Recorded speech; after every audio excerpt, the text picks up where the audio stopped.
أعوذ بالله من الشيطان الرجيم. ശപിക്കപ്പെട്ട പിശാചിൽ നിന്ന് അല്ലാഹുവോട് ഞാൻ ശരണം തേടുന്നു.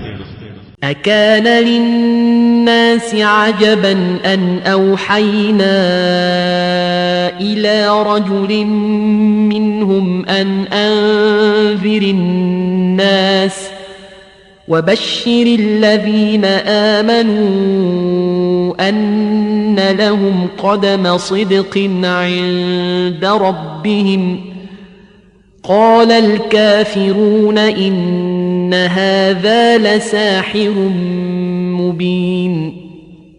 ജനങ്ങൾക്ക് താക്കീത് നൽകുകയും സത്യവിശ്വാസികളെ അവർക്ക് അവരുടെ രക്ഷിതാവിങ്കൽ സത്യത്തിന്റേതായ പദവിയുണ്ട് എന്ന സന്തോഷവാർത്ത അറിയിക്കുകയും ചെയ്യുക എന്ന് അവരുടെ കൂട്ടത്തിൽ നിന്നു തന്നെയുള്ള ഒരാൾക്ക് നാം ദിവ്യ സന്ദേശം നൽകിയത് ജനങ്ങൾക്ക് ഒരു അത്ഭുതമായി പോയോ?